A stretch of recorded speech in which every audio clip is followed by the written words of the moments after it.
జీవజలముగా నిలిచావని, జలనిధిగా నాలో ఉన్నావని,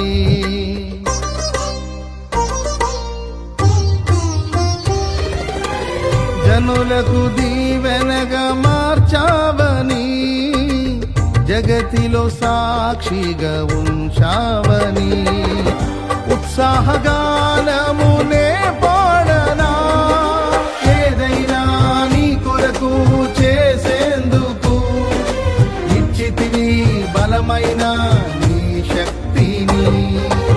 ఏదైనా నీ కొరకు చేసేందుకు,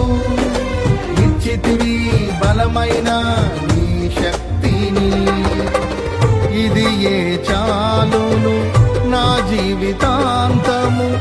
ఇలా నా